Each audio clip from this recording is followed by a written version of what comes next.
নতুন অতিথির সাথে তোমাদের আলাপ করাচ্ছি, দেখো ভিডিওটা কিন্তু দেখতে থাকো। এই যে আমাদের অতিথি শ্রীরামের ভক্ত হনুমানজি চলে এসেছেন এখন আমার রান্নাঘরের জানলায়। বিস্কিটের কৌটোটা এই গ্রিল দিয়ে বার করার চেষ্টা করছিল, কিন্তু অসফল হয়ে গেছে। তাই আমি এই কৌটো থেকে ওকে বিস্কিট দিয়েছিলাম এবং একটা আলুও দিয়ে দিলাম। ও দেখো ওর বাচ্চাটাকে নিয়ে এসেছে এবং আলুটা যেই পেয়েছে এমনি ফুরুক করে পালিয়ে গেল।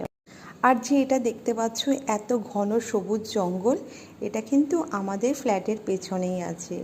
বিশাল বড় এলাকা জুড়ে এই জঙ্গলটা আছে। অবশ্য জানি না আর কতদিন এই জঙ্গলটা থাকবে, কারণ এই জঙ্গলটাকে নষ্ট করার সবাই মিলে চেষ্টা করছে। এই জঙ্গলের সম্বন্ধে বিস্তারিত অন্য ভিডিওতে বলবো, কারণ এত ছোট ভিডিওতে তো বলা সম্ভব নয়। আর ভালো লাগলে অতি অবশ্যই তোমরা কমেন্টস করো।